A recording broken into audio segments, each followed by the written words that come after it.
அருட்பெருஞ்சோதி அருட்பெருஞ்சோதி தனிப்பெரும் கருணை அருட்பெருஞ்சோதி. எல்லா உயிர்களும் இன்புற்று வாழ்க, பல்லல் மலரடி வாழ்க வாழ்க, கொல்லா விரதம் கோலை எல்லாம் ஓங்குக, நல்லோர் நினைத்த நலம் பெறுக, நன்றி நினைத்த எல்லோரும் வாழ்க இசைந்து. உலக மக்களே, அறிவார்ந்த அன்பர்களே, ஆண்மநேய ஒருமைப்பாடுடைய அன்பர்களே, வல்லப்பமான் நமக்கு அருளிய திருவுட்பாவில் அருட்பெருஞ்சோதி ஆண்டவருடைய திருவிளையாடலை பார்த்து கொண்டிருக்கிறோம். அருட்பெருஞ்சோதி ஆண்டவருடைய திருவிளையாடல் 1823ஆம் ஆண்டு தொடங்கி 1874, அதாவது 30/1/1874 இரவு 12 மணி வரைக்கும் அருட்பெருஞ்சோதி ஆண்டவருடைய திருவிளையாடல் தொடர்கிறது. 51 ஆண்டுகள் நடந்த திருவிளையாடலை நாம் திருவுட்பாவில் இருந்து மிக சுருக்கமாக பார்த்து கொண்டிருக்கிறோம். சமயங்களும் மதங்களும் மார்க்கங்களும் உருவான அந்த பிரபஞ்சத்தில் சமயத் தலைவர்கள், மதத் தலைவர்கள், மார்க்கங்களுடைய தலைவர்கள் எல்லாம் இறைவனை அவர்கள் கருத்துக்கேற்றபடி உருவகப்படுத்தி அதற்கேற்றபடி ஆலயங்களை அமைத்து வழிபாட்டு முறைகளை அமைத்து வழிபட செய்து விட்டார்கள். மக்களும் அதை நம்பிக்கொண்டு வழிபட்டு கொண்டிருக்கிறார்கள். அந்த நிலை மாற வேண்டும். 4 யுகங்களிலுமே கிரேத யுகம், திரேத யுகம், துவார யுகம், கலியுகம், இந்த 4 யுகங்களிலுமே ஏற்பட்ட இந்த சமயங்களும் மதங்களும் மார்க்கங்களும், அதாவது இதெல்லாம் நீங்கக்கூடிய நிலையில், அழியக்கூடிய நிலையில் உலக மக்களுக்கு ஒரு தனி மார்க்க வேண்டும் என்பதற்காக, உலக மக்கள் சமரசமாக வாழ வேண்டும் என்பதற்காக, இறைவனுடைய அருளை பெற்றுக்கொண்டு நோயற்ற வாழ்வில் வாழ வேண்டும், எல்லா செல்வங்களையும் பெற்று வாழ வேண்டும் என்பதற்காக அருட்பெருஞ்சோதி ஆண்டவர் சுத்த சன்மார்க்கத்தை உருவாக்கி அதை செயல்படுத்துவதற்காக தன்னுடைய செல்வ பிள்ளையை, தன்னுடைய மகனை ஒரு தாயின் வழியாக வருவிக்க செய்தார் இந்த மண்ணுலகில். அதன் பிறகு நமது பிள்ளை பெருமானவர்கள் வருவிக்கூற்ற பிறகு, வல்லப்பெருமானவர்கள் வருவிக்கூற்ற பிறகு 1ஆம் ஆண்டிலிருந்து 8 ஆண்டுகள் வரையிலும் தான் யார் என்று தெரியாத நிலையில் இருந்து கொண்டிருந்தார்கள். 9ஆவது ஆண்டிலே அருட்பெருஞ்சோதி ஆண்டவர் ஆட்கொண்டு, நீ என்னால் உருவாக்கப்பட்டவன், வருவிக்க உற்றவன் என்ற நிலையை அறிவித்துவிட்டு மறைந்து விட்டார். அதன் பிறகு பிள்ளை பெருமானவர்களுக்கு இறைவனால் வருவிக்க உற்றவன் என்ற நிலை மட்டும் தெரிகிறது. மற்ற எந்த நிலையும் தெரியாது. மறைப்பு நிலை இருந்து கொண்டிருக்கிறது. இறைவன் மறைப்பு நிலையை கொடுத்து விடுக்கிறார். அப்போ தான் வருவிக்க உற்ற நிலை தெரிந்த பிறகு இறைவனிடம் முறையீடு செய்கிறார். 9ஆவது ஆண்டிலிருந்து, வருவிக்க விற்ற 9ஆவது ஆண்டிலிருந்து 12 ஆண்டுகளுக்குள் வல்லற்பமானம் பற்றி கூறும்போது வயதை குறிப்பிடக்கூடாது. அவர் ஒவ்வொரு யுகத்திலையும் இருந்தவர், இறைவனாகவே, இறைவனுடைய மகனாகவே வளர்ந்து கொண்டிருந்தவர். அவர் விரும்பி, அருட்பெருஞ்ஞாண்டர் விரும்பி சுத்த சன்மார்க்கத்தை மக்களிடம் சொல்ல வேண்டும் என்பதற்காகவே வருவிக்க உற்றவர். அதனால் வருவிக்க உற்ற 9ஆவது ஆண்டிலிருந்து 12 ஆண்டுகளுக்குள், அந்த 3 ஆண்டுகால இடைவெளியில் எப்படியெல்லாம் இறைவனிடம் முறையீடு செய்கிறார். தன்னுடைய மனம் ஒரு நிலையில் இல்லை, வருவிக்க உற்றவன் என்ற நிலை தெரிந்துவிட்டது, மற்ற எந்த நிலையும் அவருக்கு தெரியாது. அந்த காலகட்டங்களில் சமயங்களும் மதங்களும் மார்க்கங்களுடைய நெறிகள் மக்களை சூழ்ந்து கொண்டிருந்தன. நமது பிள்ளை பெருமானவர்களும் நமது குழந்தை இறைவன் வல்லற்பெருமானவர்களும் அதையே பின்பற்றி கொண்டிருந்தார், என்னவென்று தெரியாமல். அப்போ அவருக்கு எதுவுமே தெரியாது. அப்போ அவர் நடந்து கொண்டிருக்கும் போது இறைவனுடைய முறையீடு எப்படி செய்கிறார்? திருவருள் முறையீடு. 1வது திருமுறை, 6வது பதிகம், இன்று 36வது பாடல். ஒவ்வொரு பதிகத்திலிருந்தும், ஒவ்வொரு திருமுறையிலிருந்தும், ஒவ்வொரு பாடலிலிருந்தும் இறைவனுடைய திருவிளையாடல் எப்படி நடந்தது, எந்தெந்த காலகட்டத்தில் நடந்தது என்பதை பார்த்து கொண்டிருக்கிறோம். அந்த வகையில் நீங்கள் பார்க்க வேண்டிய பாடல் திருவருள் முறையீடு 36வது பாடல். நெறிகொண்ட நின் அடிமை தாமரைக்கு, நெறிகொண்ட நின் அடிமை தாமரைக்கு ஆட்பட்டு நின்ற என்னை, நல்ல கவனிக்கணும், என்னை குறிகொண்ட வாழ்க்கை துயராம் பெரிய குடும் களி பேய் முறிகொண்டு அழைக்க வழக்கோ, வளர்த்த முடக்கிள நாய் பெரிகொண்டதேனும் விடத்துணியார் இவ்வியன் நிலத்தே. பாடல். இந்த பாடல் புரியாத மாதிரி இருக்கும், ஆனால் பொருள் மிகவும் எளிமையானது, பிரபஞ்சத்தின் உண்மையை சொல்லக்கூடியது. இங்கே கவனிங்க, பாடலுடைய பொருள் பாருங்க. அருள் வல்லமம் கொண்ட உன்னுடைய தாமரை மலர் போன்ற சிவந்த திருவடிக்கு ஆட்கொள்ளப்பட்ட என்னை, நீ ஆட்கொள்ளப்பட்டு நின்ற என்னை உன்னாலே ஒரு தாயின் வழியாக இந்த மண்ணிலே வருவிக்க உற்று 9 ஆண்டுகள் வரையிலும் நான் யார் என்ற தெரியாத நிலையில் இருந்தபோது 9வது ஆண்டிலே என்னை ஆட்கொண்டு மகனே நீ என்னால் வருவிக்க உற்றவன் என்று மட்டும் சொல்லி மறைந்து விட்டாய். அதன் பிறகு என்னுடைய நிலை என்னவென்று நீ பார்த்தாயா? அருள் வல்லமை கொண்ட உன்னுடைய தாமரை திருவடிக்கு ஆட்கொள்ளப்பட்டு நின்ற என்னை வாழ்க்கை துயரம் சூழ்ந்து கொண்டு இந்த உலகியல் நடையிலே இருந்து கொண்டு உலகியல் வாழ்க்கையிலே ஈடுபட்டு கொண்டிருக்கின்ற பெரிய காட்டேரி பேய், உலகியல் வாழ்க்கையை சொல்றாரு, பெரிய காட்டேரி பேய் என்று சொல்லுகிறார். ஏனென்றால் இந்த உலக வாழ்க்கை உலக விடயங்களை கொண்டு, உலக விடயங்கள் என்பது மண்ணாசை, பெண்ணாசை, பொன்னாசை என்ற ஆசைகளை கொண்டு, மாயைகளையும் மயக்கங்களையும் கொண்டு, காமத்தில் சிக்கிக் கொண்டு, இப்படியெல்லாம் துன்பப்பட்டு கொண்டிருக்கின்ற இந்த உலக வாழ்க்கையிலே என்னை அலக்கலைப்பது உனக்கு அழகா? கேட்கிற, முறையீடு செய்கிறார். அப்போ இறைவனுடைய திருவிளையாடல் தொடர்ந்து கொண்டிருக்கிறது. மகனை கண்டுக்கவே இல்லை. அவரு அருட்பெருஞ்சோதி ஆண்டவர் வள்ளற்பெருமானை கண்டுக்கவே இல்லை. ஏனென்றால் பக்குவப்பட வேண்டும். தன் மகனை சமயங்களிலும் மதங்களிலும் மார்க்கங்களில் இருக்க செய்து அதன் பிறகு அவர் வாயாலேயே இது பொய் என்று சொல்ல வைக்க வேண்டும். இதில் எந்த விதமான பயனும் இல்லை உலக மக்களுக்கு என்று உலக மக்களிடம் சொல்ல வேண்டும். அந்த நிலை உருவாக வேண்டும் என்பதற்காக இந்த நிலை ஏற்படுகிறது. இவர் முறையீடு செய்கிறார். உன்னாலே ஆட்கொள்ளப்பட்டு நின்ற என்னை இந்த கொடுங்கலிப்பேய் காட்டேரின்னு சொல்ற, அப்படிப்பட்ட இந்த உலக வாழ்க்கையிலே என்னை சிக்க வைத்து என்னை துன்பப்பட வைப்பது உனக்கு அழகா இருக்கா? வளர்த்த முடக்கிழனாய் வெறி கொண்டதேனும் விடத்துணியார் இவ்வியன் நிலத்தே. நாயை வளர்க்கிறவங்க இந்த பரந்த உலகில் நாயை வளர்க்கிறவங்க கூட தன்னுடைய நாயை வளர்த்து அது வயசாகி வெறி பிடிச்சு திரிந்தாலும் கூட அதை தெருவில் விட மாட்டாங்க. நல்லா கவனிக்கணும். நீங்க எவ்வளவு அழகா சொல்றாலும் நீங்க பார்க்கணும். ஒரு வீட்டில் நாயை வளர்த்து நாய் வளர்க்குறவங்க அந்த நாய்க்கு வயசாகி அந்த நாய்க்கு வெறி பிடிச்சாலும் கூட தெருவில் விட்டுட்டு வர மாட்டாங்க. வீட்டுக்குள்ளேயே அதை வச்சிருப்பாங்க, பாதுகாப்பாக வச்சிருப்பாங்க. அது கூட நீ என்னை செய்யவில்லை, தெருவில் விட்டுட்டேன்னு சொல்ற. அது பாடல்கள் நிறைய பாடல்கள் இருக்கு. நம்ம ஒவ்வொரு முறையும் பார்க்கும்போது நீங்க கண்டிப்பா உங்களுக்கு அந்த விளக்கம் புரியும். அப்படிப்பட்ட அந்த நாய் வளர்க்குறவங்க கூட வெறி பிடிச்சா கூட வயசானா கூட அந்த நாயை வீட்டுக்குள்ளே வச்சு பாதுகாப்பாக வச்சிருப்பாங்க. ஐயோ நம்ம வளர்த்த பிராணியாச்சே, உயிரினமாச்சேன்னு சொல்லி பாதுகாப்பாக வச்சிருப்பாங்க. ஆனா நீ என்ன பண்ணிட்ட? என்ன தெருவில் விட்டுட்ட. ஆட்கொண்டதோடு சரி, நீ வாட்டுக்கு போயிட்ட. இந்த உலகியல் வாழ்க்கையில நான் இப்படியெல்லாம் துன்பப்பட்டு இருக்கேன்னு சொல்லி முறையீடு செய்கிறார். நல்லா கவனிக்கணும். இது 9வது ஆண்டிலிருந்து நமது பிள்ளை பெருமானவர்கள் இந்த மண்ணுலக்கு வருவிக்க உற்று 9வது ஆண்டிலிருந்து 12 ஆண்டுகளுக்குள் இந்த நிலை தொடர்கிறது. 3 ஆண்டுகள் இந்த நிலை தொடர்கிறது. அதன் பிறகு 2ஆம் திருமுறை உருவாகிறது. 13வது வருடம் தொடங்கி வருவிக்க உற்று 13ஆம் ஆண்டு தொடங்கி திருவெற்றியூர் செல்லுகிறார்.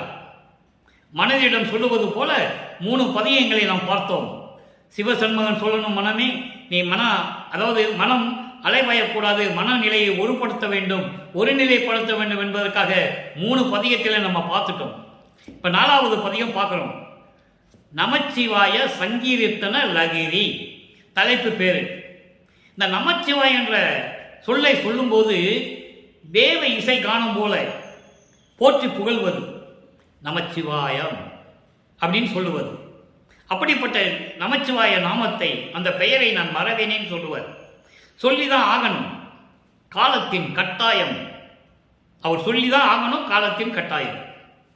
சமயங்களும் மதங்களும் மார்க்கங்களும் சூழ்ந்திருந்த போது இவரை அங்கே இருக்க வச்சு அவர் சொல்லிட்டு இருக்கிறார். நிலைகள் மாறும்போது நம்ம 6ஆம் திருமுறைக்கு போகும்போது எந்த நிலையும் உங்களுக்கு புரியும். இப்போ நமச்சிவாயன்னு அவர் சொல்றாரு. அதனுடைய பொருள் பாருங்க, பாடலை பாருங்க. உன் நிறைந்து என்னை ஒளித்திடும் ஒளியை. ஒளித்திடும் என்றது ஒளிச்சிறது இல்லை, இது வேற, மறைக்கிறது. மறைப்பு நிலை, அதான் ஒளித்திடும் என்று சொல்கிறார். உண்ண மேல் உவட்டாது நரவை, உவட்டுரா நரவை கண்ணறைந்த ஓர் காட்சியை யாவும் கடந்த மேலவர் கலந்திடும் உறவை. இறைவனை சொல்றாரு, என் நிறைந்த மால் அயன் முதல் தேவர் யாவரும் காண்கிலா இன்பத்தின் நிறைவை நன்னி ஒற்றியூர் அமர்ந்து அருளும் சிவத்தை நமச்சிவாயத்தை நான் மறவேனே. இது பாடல். சொல்லிதான் ஆகணும். அந்த காலகட்டத்தில் அப்படிதான் இருக்கிறார். அதுக்கப்புறம் சொல்றார் பாருங்க, இதனுடைய விளக்கம் பாருங்க. உள்ளம் முழுவதும் நிறைந்து என்னை கலந்து கொள்ள போகும் இறைவனை, கலந்து கொள்ள போகும் இறைவனை, கலந்திடும் இறைவனை, நினைக்க நினைக்க திகட்டாத தேன் போன்ற இறைவனை, கண்ணிறைந்த கண்கொள்ளா காட்சியை, அப்படிப்பட்ட இறைவன் கண்கொள்ளா காட்சியாக இருக்கிறான இறைவன், ஐம்புலன்கள் பொறிகள் மாயைகள் எல்லாவற்றையும் கடந்த ரிஷிகள் முனிவர்கள் ஆகியோர் காணும் உறவை, அதற்கு மேலே கணக்கில் அடங்காத தேவர்கள், அயன், அயன்ன பிரம்மன், பிரம்மன், ருத்திரன், மகேஸ்வரன், சதாசிவம், திருமால், இவங்க 5 பேரும், தேவ கூட்டத்தை சேர்ந்தவர்களும் சிவகண பூத தலைவர்களும் இவர்களெல்லாம் பார்க்க முடியாத இறைவனை. இதை அற்புதமாக சொல்லுவார்கள் விளக்கமானவர்கள். நான்முகத்தோனும் திரு நெடுமாலும், நல்ல கவனிக்கணும், நான்முகத்தோனும் திரு நெடுமாலும் மெஞ்ஞானம் என்னும் வான்முக கண் கொண்டு காணாமல் உருமாறியும், தேன்முக கொன்றை முடியும் செந்தாமரை சேவடியும் ஊன்முக கண் கொண்டு காணாமல் தேடி நின்றனர் சற்றும் உணர்விலரே அப்படின்னு சொல்லுவார். அந்த பாடலுக்கு பதிலாக இங்க ஒரு வரியை சொல்றார். பிரம்மன் திருமால் முதல் அத்தனை பேருமே, தேவர்கள் அத்தனை பேருமே இறைவனை பார்க்கவில்லை என்று சொல்லுகிறார்கள். காரணம், அவங்களுக்கு மெஞ்ஞானம் இல்லை. நான் ஏற்கனவே விளக்கம் கொடுத்திருக்கிறேன். ஞானம் என்பது வேறு, மெஞ்ஞானம் என்பது வேறு. ஞானம் என்பது இறைவனுடைய அருளை போற்றி போற்றி பாடி இறைவனிடமிருந்து ஞானத்தை பெறுவது, அவ்வளவுதான். மெஞ்ஞானம் என்பது முக்காலத்தையும் உணர்ந்தவன், அவங்க தான் மெஞ்ஞானம் அடைந்தவர்கள், கடவுள் நிலைக்கு சமமானவர்கள், மெஞ்ஞானம் கொண்டவர்கள். இப்போ ஞானத்தை பெற்றவர்கள் இந்த பிரபஞ்சத்தில் கோடான கோடி பேர் உள்ளார்கள். அதை தான் இங்க சொல்றாரு.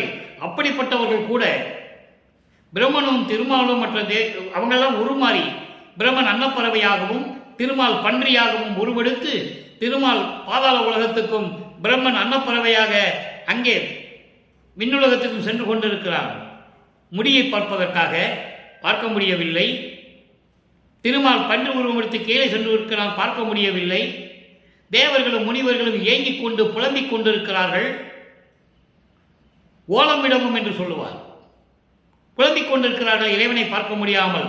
அப்படிப்பட்ட இறைவனை காண முடியாத இறைவனை, பேரின்பமான இறைவனை, திருவொற்றியூரிலிருந்து கொண்டருளும் சிவனை, சிவபெருமானை, நமச்சிவாயத்தை நான் மறவேனே. 5 பூதங்களை கொண்டு அடக்கி கொண்டு ஆடிக்கொண்டிருக்கின்றவன் நமச்சிவாயம். நமச்சிவாயத்துக்கு அதான் 5 பூதங்களுடைய அடக்கம்: நிலம், நீர், நெருப்பு, காற்று, ஆகாயம். அப்போ இப்படிப்பட்ட இறைவனை இருக்கின்ற இறைவனை, அவருடைய பெயராகிய நமச்சிவாயத்தை நான் மறவேனே சொல்றேன். சொல்லிதான் ஆகணும். சுத்த சன்மார்க்கத்துக்கு வரும்போது அதெல்லாம் வேண்டான்னு சொல்லுவார். அதை நம்ம பார்க்க போறோம். இப்போ சமயங்களிலும் மதங்களிலும் மார்க்கங்களில் இருக்கும்போது இறைவனுடைய திருவிளையாடல், அருட்பெருஞ்சோதியுடைய திருவிளையாடல் தொடர்ந்து கொண்டு இருக்கிறது. இப்போ 2 திருமுறை முடிஞ்சிருச்சு. அப்போ வல்லற்பமானவர்களுக்கு 2/8 முடிந்து விட்டது. 2/16 வருவிக்க உற்று 16 ஆண்டுகளுக்குள் இந்த நிலை நிறைவுகிறது. இப்போ 3ஆம் திருமுறைக்கு வரும். இரங்கல் மாலை 3வது திருமுறை பதிகம் 3 இரங்கல் மாலை 26வது பாடல். இந்த நிலை உருவாகும் போது வல்லற்பமானவர்கள் 24 ஆண்டுகளுக்குள் வருவிக்க உற்று 24 ஆண்டுகளுக்குள் இருந்து கொண்டிருக்கிறார். இப்போ பாருங்க, இங்க நமச்சிவாயன்னு சொல்ல மாட்டாரு, சிவ ஓம் சிவ சிவா எல்லாம் சொல்ல மாட்டாரு. இறைவன் எப்படி தன்னை வந்து ஆட்கொண்டார், அதன் பிறகு இறைவன் வரவில்லை என்ற வருத்தத்தை உலக மக்களுக்கு தெரிவிக்கிறார். எப்படின்னா, ஒரு ஒரு பெண் ஒரு ஆணை காதலிக்கும் போது எவ்வளவு இன்பமாக இருப்பாள். அதன் பிறகு அந்த காதலன் வரவில்லை என்றால் இந்த காதலி எவ்வளவு துன்பப்படுவாள், அதை எப்படி தோழியிடம் சொல்லுவாள். அந்த நிலையை இந்த பாடலிலே நமக்கு அள்ளியிருக்கிறார்கள். பாடலை நல்லா கவனிங்க. தன்னை பெண்ணாக உருவகப்படுத்தி, அதாவது தன்னை காதலியாக உருவப்படுத்தி, இறைவனை காதலனாக உருவப்படுத்தி இந்த பாடலை தோழியிடம் சொல்லுவது போல உலக மக்களுக்கு தெரிவித்திருக்கிறார். நல்லா கவனிக்கணும். தீது தவிர்ப்பார் திருவொற்றி தியாகர். திருவொற்றியில் இருக்கின்ற இறைவன் பேரு தியாகராஜன், தியாகராஜ பெருமான் என்று சொல்லுவார். திருவாரூரில் இருக்கின்ற தியாகராஜ பெருமான் திருவொற்றியூருக்கு வந்து விட்டார். சுந்தரன் கூப்பிட்டு வந்துட்டார். இதெல்லாம் பெரிய விளக்கம் இருக்கிறது, அதை நம்ம சொல்றதுக்கு நேரம் பத்தாது. சுந்தரனோட வந்தவர், சுந்தரன் கூப்பிட்டு வந்துட்டான். நீ இருக்கக்கூடாது, இங்க வான்னு சொல்றான். சுந்தரன் பேச்செல்லாம் கேட்கணும், இறைவன் கேட்டுதான் ஆகணும்.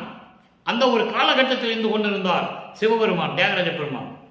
அங்க பரம நாச்சியாரை கல்யாணம் பண்ணி விட்டுட்டு திருவொற்றியூருக்கான கூட்டு வந்து இங்க சங்கிலி நாச்சியாரை கல்யாணம் பண்ணு, எனக்கு கல்யாணம் பண்ணி கொடுன்னு சொல்றாரு. அந்த நிலைகள்லாம் பெரிய கதை இருக்கு. அப்போ வந்து தியாகராஜ பெருமான் திருவொற்றியூர்ல இருக்கிறார். அதனால தான் இவர் திருவாரூருக்கு போகாம திருவொற்றியூருக்கு போறார் நமது பிள்ளை பெருமான். அதை நீங்க புரிஞ்சுக்கணும். தீது தவிர்ப்பார் திருவொற்றி தியாகர். தீமைகளையும் துன்மைகளையும் துயரங்களையும் நீக்கக்கூடியவர் திருவொற்றியூரில் இருக்கின்ற தியாகராஜர், தியாகர். அழியா திறத்தார் அவர், அழிவில்லாதவர், பிறப்பு இறப்பு இல்லாதவர். மாது மகிழ்ச்சி என என்னை மாலையிட்டார். நல்ல கவனிங்க. மாது என்னை மகிழ்ச்சி என்னை மாலையிட்டார். பெண்ணே, நீ மகிழ்ச்சியோடு இருக்க வேண்டும் என்று சொல்லி எனக்கு மாலையிட்டார். இந்த ஒரு வரிக்கு விளக்கம் 9வது ஆண்டிலே தன்னை ஆட்கொண்டதை சொல்லுகிறார். 8 ஆண்டுகள் வரையிலும் தான் யார் என்ற தெரியாத நிலையில் இருந்தபோது 9வது ஆண்டிலே இறைவன் வந்து என்னை ஆட்கொண்டார், உலக மக்களுக்கு தெரிவிக்கிறார். என்னை வந்து ஆட்கொண்டார், மாலையிட்டாரே தவிர, மாலையிட்ட போது, என்னை ஆட்கொண்ட போது அவர் முகத்தில் இருந்த ஒரு சிரிப்பு, ஒரு மகிழ்ச்சி இருக்கிறதே, அதை நான் மறுபடியும் பார்க்கவில்லை. மாலையிட்ட போது கண்ட திருமுகத்தை போற்றி மரித்தும் கண்டறியேன். அப்போ அவர் எவ்வளவு மகிழ்ச்சியோடு என்னை வந்து ஆட்கொண்டார் தெரியுமா? பின்னால் 6ஆம் திருமுறையிலே பாடல் இருக்கு, நம்ம படிப்படியா பார்க்க போறோம். அதாவது என்னை ஆட்கொண்டு விட்டு புன்னகையோடு சென்று விட்டார் என்று சொல்லுவார். முகத்தில் புன்னகை காட்டி சென்று மறைந்து விட்டார். அதெல்லாம் நம்ம பார்த்திருக்கோம். அப்போ என்னை ஆட்கொண்ட பிறகு, என்னை ஆட்கொண்ட போது, பெண்ணே நீ மகிழ்ச்சியோடு இருப்பாயாக, இன்பமாக இருப்பாய் என்று சொல்லி என்னை மாலையிட்ட பிறகு அவர் திரும்பி வரவில்லை. மாலையிட்ட போது அவர் முகத்தில் இருந்த அந்த மகிழ்ச்சி, அந்த சிரிப்பு மறுபடியும் நான் பார்க்க முடியவில்லை. திரும்பி அவரை கிட்ட வரவே இல்லை. கோது கண்டேன் மாதே. மாதேன தோழி, பெண்ணே, தோழியிடம் சொல்லுகிறார். கோது கண்டேன் தோழி, துன்பமும் துயரத்தை தான் நான் அடைந்தேன் தோழி, என் குறையை எவருக்கு கூறுவேனே. பாடல் எவ்வளவு அற்புதம் பாருங்க. பாடலின் சுருக்கம் பாருங்க. தீமைகளை தவிர்க்கின்றவர் திருவொற்றியூரில் இருக்கின்ற தியாகராஜ பெருமான், பிறப்பும் இறப்பும் இல்லாதவர், அழிவில்லாதவர், அவருக்கு மரணமே இல்லை. அப்படிப்பட்ட இறைவன் என்னிடம் வந்து பெண்ணை உன்னை நான் மாலையிட்டுக் கொள்ளுகிறேன், ஆட்கொள்ளுகிறேன் என்று சொல்லி என்னை ஆட்கொண்டார். ஆட்கொண்ட பிறகு திரும்பி அவருடைய முகத்தை நான் பார்க்கவில்லை. அந்த புன்முறுவலோடு, சிரிப்போடு, மகிழ்ச்சியோடு இருந்த முகத்தை நான் மறுபடியும் பார்க்கவில்லை. தோழியே, நான் துன்பத்தையும் துயரத்தையும் அனுபவித்துக் கொண்டிருக்கிறேன். இந்த குறையை நான் எவருக்கு கூறுவேனே என்று சொல்லி உலக மக்களிடம் சொல்லுகிறார். உலக மக்களே, இப்படி நிலையில் நான் இருந்தேன், இந்த குறையை நான் யார்கிட்ட போய் சொல்லுவது? ஆட்கொண்ட இறைவனே திரும்பி வரவில்லை, இந்த குறையை நாம் யாரிடம் போய் சொல்லுவது என்று சொல்லி இந்த இரங்கல் மாலையிலே நமக்கு அருளியிருக்கிறார்கள். அதன் பிறகு பாருங்க, நிலை மாறுகிறது. போது கழிகின்றது என்று சொல்லுவார். ஆண்டுகள் கடந்து ஓடுகிறது. 4ஆம் திருமுறை உருவாகிறது. அப்போ வல்லப்பமானவர்கள் 4வது எட்டில் இருந்து கொண்டிருக்கிறார். 4 32 25வது ஆண்டிலிருந்து 32 ஆண்டுகளுக்குள் நடந்த திருவிளையாடல். அப்போ 27வது ஆண்டில், வருவிக்க உற்ற 27வது ஆண்டில் தனக்கோடி அம்மையாருக்கு தாலி கட்டி, அந்த பாடல் வந்து நம்ம அடுத்த பாடல்ல பார்க்க போறோம். திருவிளையாடலை சொல்லும் போது நான் கோர்வையாக சொல்லுகிறேன். அன்பு மாலையிலே 4ஆம் திருவிழா அன்பு மாலையை நம்ம பார்க்க போறோம். நான் ஏற்கனவே அந்த விளக்கம் நம்ம யூடியூப்ல கொடுத்துருக்கேன். இருந்தாலும் திருவிளையாடலை சொல்லும் போது அந்த கோர்வையாக திருவிளையாடலை அந்தந்த ஆண்டில் என்ன நடந்தது என்று சொல்ல வேண்டும். அதனால சுருக்கமாக சொல்லுகிறேன். 27வது ஆண்டில் தனக்கோடி அம்மையாரை தாலி கட்டி அம்மையாரோடு வாழவில்லை. அதை நீங்க நல்லா புரிஞ்சுக்கணும். வளர்ப்புமானை பற்றி சொல்லும் பொழுது தாலி கட்டி மனைவியை விட்டு பிரிந்து வந்து விட்டார் என்று சொன்னார்களே தவிர, நல்லா கவனிக்கணும் நீங்க, இறைவனுடைய திருவிளையாடலை எங்க யாரும் சொல்லவே இல்லை. தனக்கோடிக்கு தாலி கட்டிட்டு சென்னையில விட்டுட்டு வந்துட்டாருன்னு தான் சொன்னாங்க. ஏன் வந்தாரு, எதுக்காக வந்தாரு, உலக மக்களுக்கு தெரிவிக்க வேண்டும் அல்லவா? அப்போ உலக மக்கள் என்ன நினைக்கிறாங்க, பொண்டாட்டியை தெருவில் விட்டு வந்துட்டாரு, இவரெல்லாம் ஒரு ஆளா அப்படின்னு தானே நினைப்பாங்க. அந்த நிலையை உருவாக்கி விட்டார்கள். ஆனால் திருவட்பாவிலே நமது எம்பெருமான் வல்லற்பமானவர்கள் எப்படி சொல்றார் தெரியுமா? அதை அற்புதமாக சொல்லுவார். அந்த பாடல் விளக்கத்தை நம்ம பார்க்க போறோம். மனப்போது வீற்றிருந்தான் நாளையன் ஆதியோர். அந்த நேரம் என் மனம் எப்படி வெந்தது தெரியுமா? என் தந்தையாகிய நீயும் என் அம்மை சிவகாமி வள்ளியும் என்னை வாழ்த்த வரவில்லையே. திருமால் பிரம்மன் எல்லாருமே மாணவர்கள் எல்லாம் வந்து என்னை மலர்தூவி வாழ்த்தினார்களே. அருமையா சொல்ற. இது அங்க இருக்கிற மக்களுக்கு தெரியுமா? தெரியாது. வானத்திலிருந்து மலர்தூவி வாழ்த்துறாங்க. அப்போ 27வது ஆண்டில் தனக்கோடி அம்மையாரை தாலி கட்டி அந்த அம்மையாருக்கு மோட்ச வீட்டை காட்டுகிறார் நமது பெருமான் வல்லற்பமானவர்கள். அதன் பிறகு நிலைகள் மாறுகிறது. அதிசயமாலை உருவாகிறது. இதுவரைக்கும் வராத இறைவன் அதிசயமாலை உருவாகிறது. அதிசயமாலை பாடலிலே 6வது பாடல். இங்கே எப்படி வந்து இறைவன் அருள்கிறார் என்பதை பார்க்க போகிறோம். எப்படிப்பட்ட அருளை கொடுத்தார், அதன் விளக்கம் சுத்த சன்மார்க்கத்தில் இருக்கிறது. இங்கே குறிப்பிட்டு மட்டும்தான் சொல்லுவார். ஒரு அருள் கொடையை கொடுத்தார் என்று சொல்லுவார். ஒளி வண்ணமான ஒரு பொருளை கொடுத்தார் என்று சொல்லுவார். அதன் விளக்கம் நம்ம பின்னால பார்க்க போறோம். நல்லா கவனிங்க. அம்மா இது அதிசயம், இது அதிசயம் என் புகழுவேன். என்ன அதிசயம் அப்பா! அந்த அதிசயத்தை நான் என்னவென்று சொல்லுவேன்? அன்பரெல்லாம் முயன்று முயன்று, நல்லா கவனிக்கணும், அன்பரெல்லாம் முயன்று முறையின்று இன்படை வான் வருந்தி எம்மான் என்று ஏத்திடவும் அவர்களுக்கு அருளான்.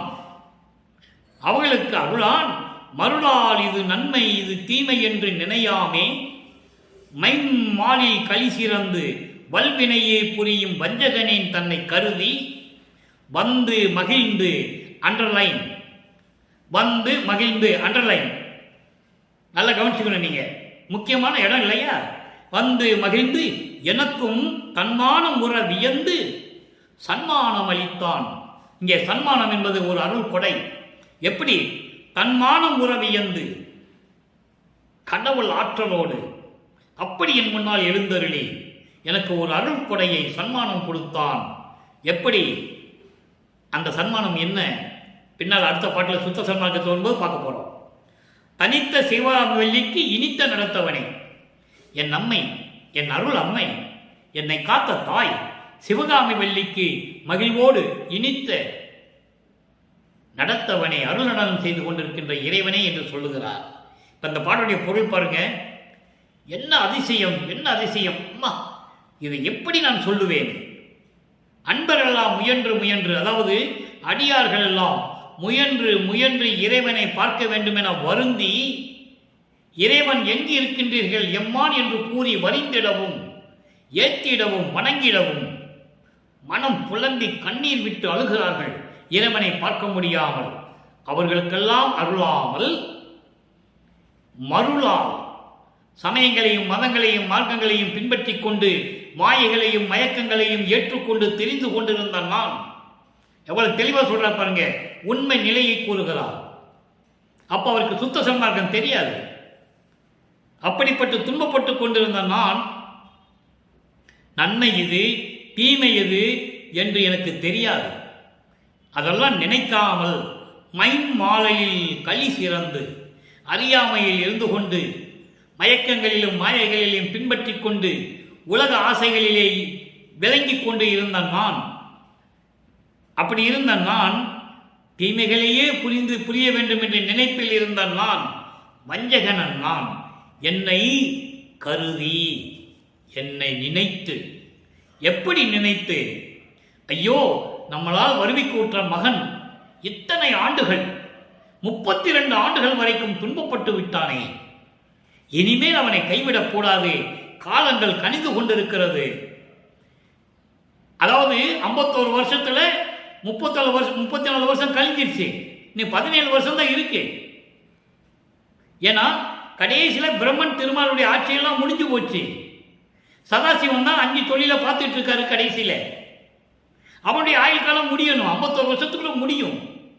அப்போ 51 வருஷம் கழித்து தன் மகனுக்கு அந்த 5 தொழிலையும் கொடுத்து இந்த பிரபஞ்சத்தை இயக்க வைக்கணும். முடிசூட்டி வாரிசு முடிசூட்டி இயக்க வைக்கணும். பாடலில் இருக்க நம்ம பார்க்க போறோம். அப்போ நீ 17 வருஷங்கள் பாக்கி இருக்கு, 34 வருஷம் கழிஞ்சிருச்சு. அப்போ இறைவன் மறுபடியும் திருவிளையாடல் செய்கிறார். மகன் முன் எழுந்தருளி, ஐயோ நம்ம மகனை இவ்வளவு தூரம் துன்பப்படுத்தி விட்டோமே, இனிமேல் அவன் பொறுக்க மாட்டான் பாவம் என்று சொல்லி என்னை கருதி மகன் வருந்துகிறானே என்று கருதி வந்து மகிழ்ந்து, மகனே கவலைப்படாதே, பல பாடல்கள் உண்டு. அஞ்சேல் மகனே, அஞ்சேல் மகனே, துன்பப்படாதே மகனே என்றெல்லாம் கொஞ்சி குலாவி அணைத்து எனக்கும் தன்மானம் உற வியந்து கடவுள் ஆற்றலோடு அந்த உரிமையோடு மகன் என்ற உரிமையோடு மகிழ்ந்து வியப்போடு மகிழ்ந்து அருள் கொடை கொடுத்தான், சன்மானம் கொடுத்தான். நல்லா கவனிக்கணும், என்ன சன்மானம்ன்றது நம்ம பின்னால் பார்க்க போறோம். ஒவ்வொரு பாடலிலும் ஒளிவண்ணம் கொடுத்தார், ஒரு பூ கொடுத்தார், செடுமண பூ கொடுத்தார், அருள்மண பூ கொடுத்தார், இப்படியெல்லாம் சொல்லுவார். நம்ம பிரசாத மாலையில பார்த்துருக்கோம். அதனுடைய விளக்கங்களை நம்ம சன்மார்க்கத்தில் பார்த்துட்டு இருக்கோம். அப்படிப்பட்ட ஒரு அருள் கொடையை கொடுத்து என்னை மகிழ்வோடு அனைத்து கொஞ்சி குலாவினார் இறைவன். அப்படிப்பட்ட இறைவன் யார் தெரியுமா? என் அம்மை சிவகாமி வள்ளிக்கு இனித்த இறைவன், அருளனனம் செய்து கொண்ட அம்பலத்திலே பிரபஞ்சத்தை இயக்கிக் கொண்டிருக்கின்ற இறைவன் என்று சொல்லி இந்த அதிசய மாலையை நமக்கு அருளி இருக்கிறார்கள். நல்லா கவனிச்சிக்கணும். இப்போ 1ஆம் திருமுறையிலே எப்படி திருவருள் முறையீடு செய்தார், 2ஆம் திருமுறையிலே எப்படி நான் நமச்சிவாயத்தை மறவேன் என்று சொன்னார், அதுக்கப்புறம் அந்த நிலைகள் எல்லாம் மாறி இரங்கல் மாலையிலே என்னை வந்து ஆட்கொண்ட இறைவன் திரும்பி என்னிடம் வந்து சேரவில்லை என்று சொல்லுவதும், அதனுடைய நிலைகள் எல்லாம் மாறி ஆண்டுகள் கடந்தோடுகிறது, அதிசய மாலையிலே இறைவன் வந்து எனக்கு அருளை கொடுத்தார் என்று சொல்லுவதையும் பார்த்து விட்டோம். இப்போ 32 ஆண்டுகள் முடிகிறது. பருவிக்கு ஒற்று 33வது ஆண்டில் சுத்த சன்மார்க்கத்துக்குள்ள நுழைகிறார். இன்னும் சுத்த சன்மார்க்கத்தை வாங்கல, அப்பா கிட்ட இருந்து வாங்கல, ஆனா உள்ள நுழைகிறார். நுழையும் போது இறைவனிடம் முறையீடு செய்கிறார். அப்போ இறைவனிடம் முறையீடு செய்கிறார், சிற்றபை விளக்கத்தோடு சொல்கிறார். அங்கே திருவொற்றியூரில் இருக்கின்ற இறைவன் என்று சொல்லுவார், பல உருவங்களை சொல்லுவார் சிவபெருமானை பற்றி. ஆனால் இங்கே சிற்றபை விளக்கம் பாருங்க, சுத்த சன்மார்க்க விளக்கம் உங்களுக்கு நல்லா புரியும். 6ஆம் திருமுறை பதிகம் 14 சிற்றபை விளக்கம் பாடல் 6. நான் ஏற்கனவே சிற்றபை விளக்கம் நான் யூடியூப்பில் விளக்கம் கொடுத்துருக்கேன். இருந்தாலும் இறைவனுடைய திருவிளையாடலை சொல்லும்போது, கோர்வையாக சொல்லும்போது ஒவ்வொரு பொருளையும் விளக்கத்தையும் கூறினால்தான் உங்களுக்கு புரியும், வேறுபாடு தெரியும். சமயங்களுக்கும் மதங்களுக்கும் மார்க்கங்களுக்கும் உள்ள வேறுபாடு, சுத்த சன்மார்க்கத்துடைய நிலை என்ன என்ற ஒரு நிலை உங்களுக்கு தெரியும். சிற்றபை விளக்கம் கரணவாதையால் மிக மயங்கி கரணவாதனை. கரணவாதனை என்பது அந்த கரணங்கள், மனம், சித்தம், புத்தி, அகங்காரம். இப்படி கரணவாதனையினால் மிகவும் மயங்கி கலங்கினேன், ஒரு கலைகனும் அறியேன். ஒரு கலைகனும் அறியேன் என்பது ஒரு அடைக்கலம் கூட எனக்கு தெரியாது. அடைக்கலம் யாரு, யார்கிட்ட போகணும், யார்கிட்ட அடைக்கலம் போகிறது, யார்கிட்ட சரணடைகிறது, இந்த நிலையெல்லாம் எனக்கு தெரியாது. ஏன்னா சமயங்களிலும் மதங்களிலும் மார்க்கங்களிலும் அந்த நிலை யாருக்குமே சொல்லலை, எனக்கு தெரியாது. அப்படிப்பட்ட என்னை மரணம் நீக்கிட, மரணம் நீக்கிட வந்து நிற்கின்றேன். இந்த வந்து நிற்கின்றேன் மட்டும் விளக்கம் தரேன். மரணம் நீக்கிட என்பது உங்களுக்கு தெரியும். ஏன்னா சமயங்களிலும் மதங்களிலும் மார்க்கங்களிலும் மரணத்தை நீக்க முடியாது. மரணத்தை நீக்க வேண்டும் என்றால் சுத்த சன்மார்க்கத்துக்கு வரணும். சுத்த சன்மார்க்கம் வந்து அவங்களுக்கு மரணம் கிடையாது. சுத்த சன்மார்க்கத்தை தெரிந்து கொண்டு அருட்பெருஞ்சோதி ஆண்டவரை வழிபட்டால் மறு பிறவி இல்லை, அதான் மரணம் இல்லை. இறைவனுடைய திருவள்ளியிலே அவருடைய நிழலிலே நாம் ஆனந்தமாக இருக்கலாம், ஆனந்தமாக இருக்கலாம். அதான் மரணம் நீக்கிட வந்து நிற்கின்றேன். வந்து நிற்கின்றேன் என்பது அருட்பெருஞ்சோதி ஆண்டவரே, என் தந்தையே, உன்னால் வருவிக்க உற்று 9 ஆண்டுகள் வரையிலும் நான் யார் என்று தெரியாத நிலையில் இருந்தபோது சமயங்களிலும் மதங்களிலும் மார்களில் ஈடுபட்டு துன்பங்களையும் துயரங்களையும் உலக விடயங்களையும் பின்பற்றிக் கொண்டு இருந்த நான் இப்போ உன்னிடம் நிற்கின்றேன். ஏனென்றால் மரணத்தை நீக்க வேண்டும். அவர் ஏற்கனவே மரணமில்லா பெருவாழ்வில் இருந்து கொண்டிருப்பவர். ஆனால் உலக மக்களுக்காக சுத்த சன்மார்க்கத்தை பற்றி சொல்வதற்காக சொல்லுகிறார், மரணம் நீக்கிட உன் முன்னால் நிற்கின்றேன். வள்ளலே உன்னன் மனக்குறிப்பு அறியே. என்னை பற்றி இவன் மனசில் என்ன நினைச்சிட்டு இருக்குன்னு எனக்கு தெரியல. இரணன் என்று என்னை எண்ணிடேன். இரணன் என்பது கெட்டவன், தீயவன், மாறுபாடு உள்ளம் கொண்டவன், நேரத்துக்கு நேரம் பேசுறவன். நீங்க எப்படி வேணா எடுத்துக்கலாம். இரணன் என்றது பல பொருள்கள் உண்டு. இங்க கெட்டவன் என்று, இவன் கெட்டவன், தகுதி இல்லாதவன் என்று என்னை நீ நினைக்க கூடாது. அப்படி நினைத்தால் பிரிதோர் இச்சை ஒன்றிலே என் தந்தையே, வேற யார் எனக்கு தெரியும்? நான் எந்த ஆசையும் எனக்கு இல்லை, எந்த ஆசையும் எனக்கு இல்லை. உன்னை தவிர வேற யாரும் எனக்கு தெரியாது என் தந்தையே. நீ அப்படியெல்லாம் என்னை பற்றி நினைக்கக்கூடாது. நீ என்னை கெட்டவன் நினைக்கக்கூடாது, தகுதி இல்லாதவன்னு நீ நினைக்கக்கூடாது. உன்னால் வருவிக்க உற்றவன். நீ சமயங்களிலும் மதங்களில் இருக்க சொன்னாய், இருந்தேன்.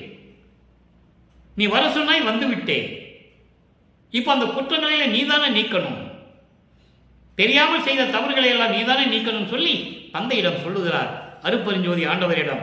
அப்படி சொல்லும்போது நின் உபய சரணம் ஈந்து, நின் உபய சரணம் ஈந்து என்பது உன்னுடைய 2 திருவடிகளை எனக்கு கொடு, அடைக்கலமாக கொடுன்னு கேட்கிறார். உன் திருவடிகளுக்கு என்னை அடைக்கலமாக கொடுன்னு கேட்கிறார். அப்போ எனக்கு அடைக்கலம் யாருன்னு எனக்கு தெரியாது. அதான் சொல்றாரு, ஒரு கலைகளும் அறியே. யார்கிட்ட சரணடைகிறது, யார்கிட்ட போய் அடைக்கலம் கேட்கறது எனக்கு அப்போ தெரியாது. இப்போ நீ எனக்கு அப்பான்னு தெரிஞ்சு போச்சு, என் முன்னால் வருவிக்க விட்டோன்னு தெரிஞ்சு போச்சு, சமயங்கள் மதங்கள் வேண்டான்னு சொல்லிட்டே, அதுவும் எனக்கு தெரிஞ்சு போச்சு.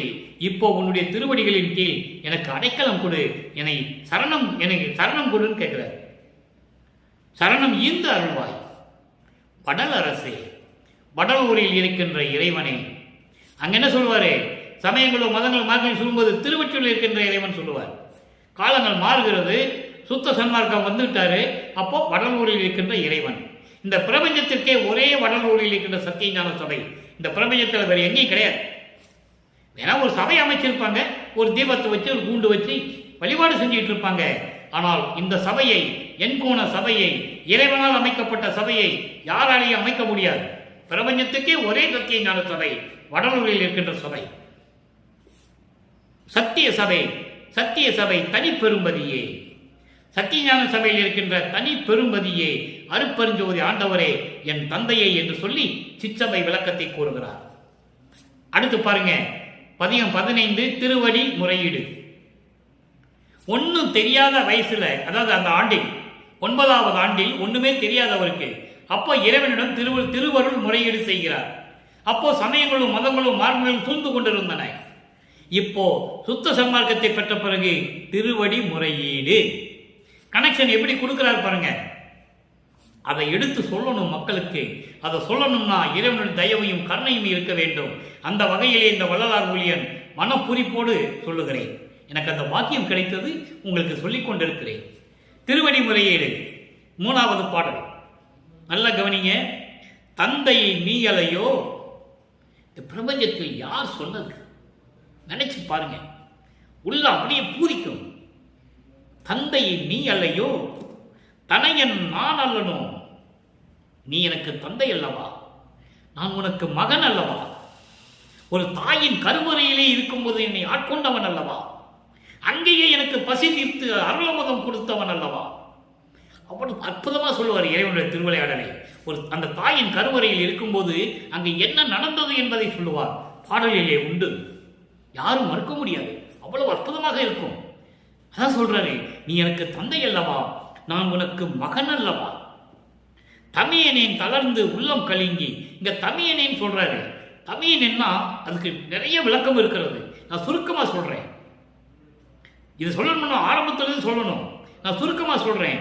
அதாவது, உன்னால் இந்த மண்ணுக்கு வருவிக்க விட்டு தனித்து விடப்பட்டவன் நான். அவ்வளவு அற்புதமா சொல்றாரு பாருங்க.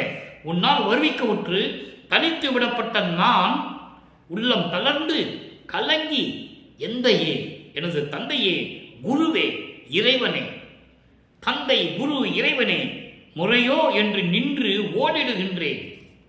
ஓடிடுகின்றேன், அழுகின்றேன், கூக்கரிலிட்டு சத்தம் போட்டு கத்தி கொண்டிருக்கிறேன், துன்பத்தால் வெம்பிக் கொண்டிருக்கிறேன், முறையோ என்று கத்தி கொண்டிருக்கிறேன். இது தந்தைக்கு முறையா?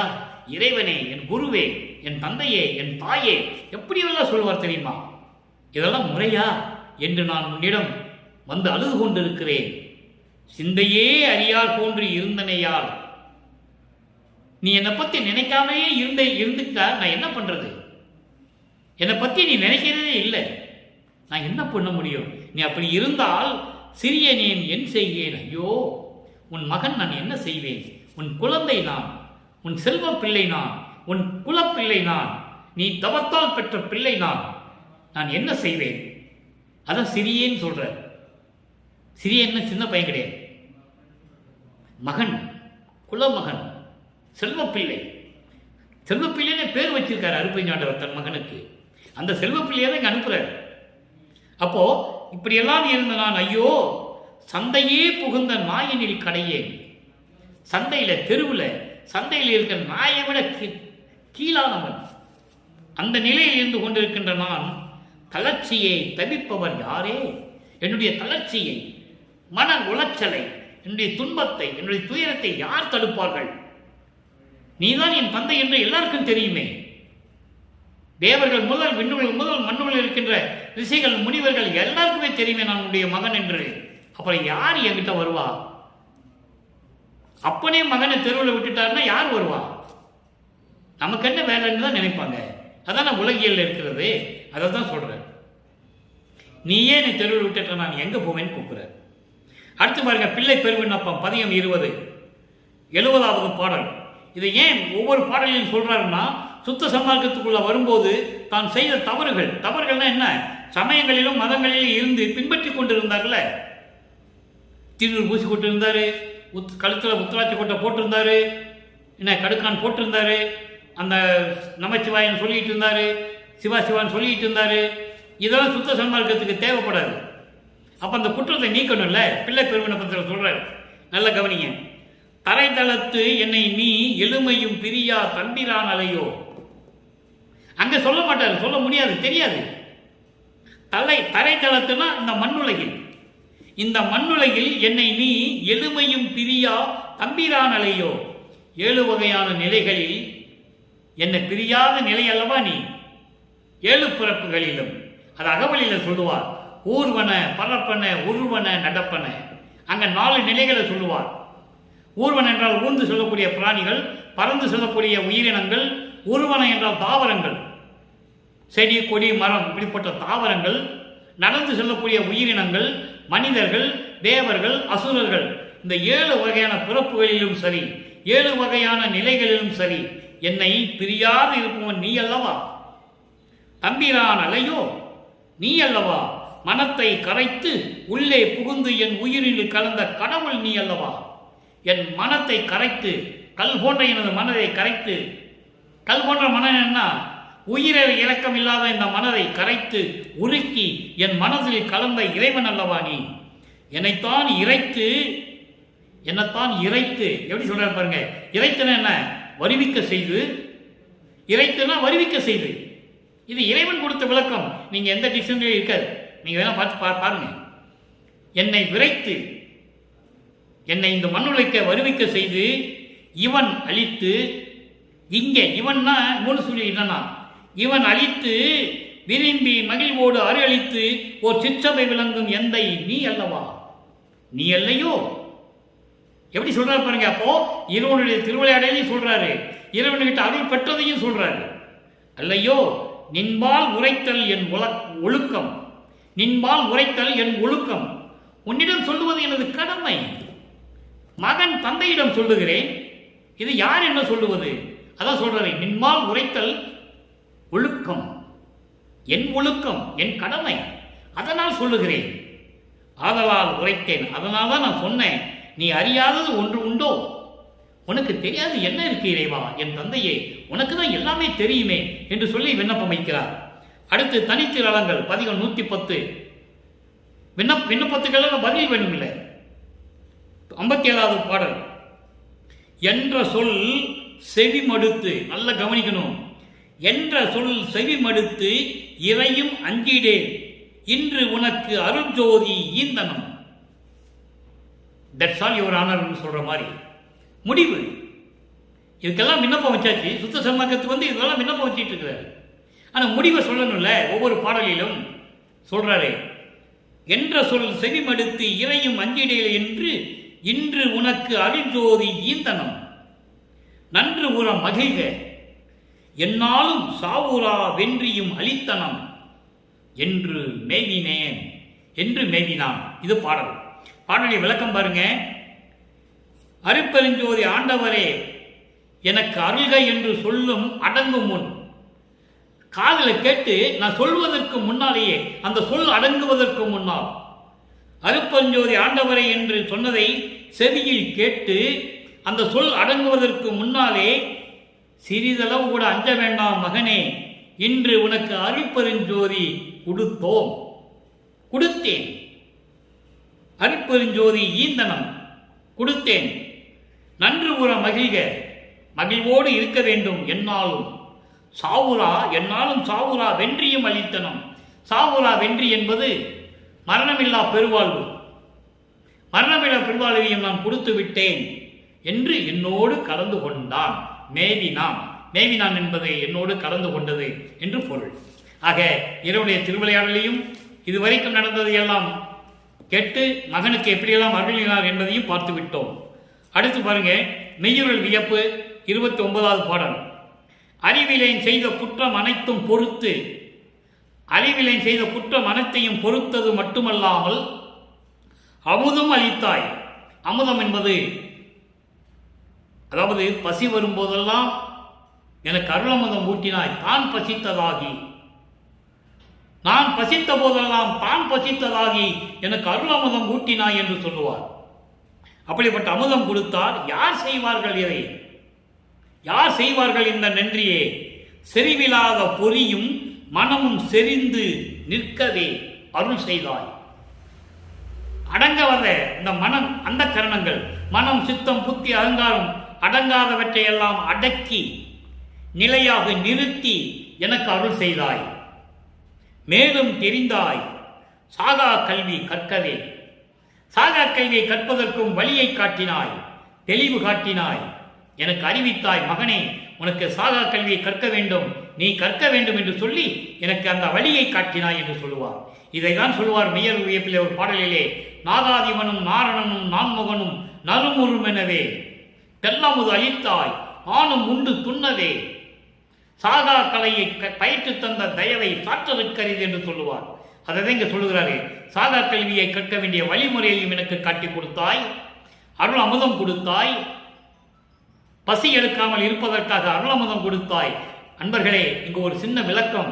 வல்லப்பெருமான் அவர்கள் கருவறையில் இருந்து குழந்தையாகி இந்த மண்ணுலகை வருவிக்க இந்த மண்ணுலகை தொட்டதிலிருந்து 51 ஆண்டுகள் வரைக்கும் அவருக்கு பசி என்பது இல்லை, உறக்கம் என்பது இல்லை என்பதை இங்கு நான் பதிவு செய்ய கடமைப்பட்டிருக்கிறேன்.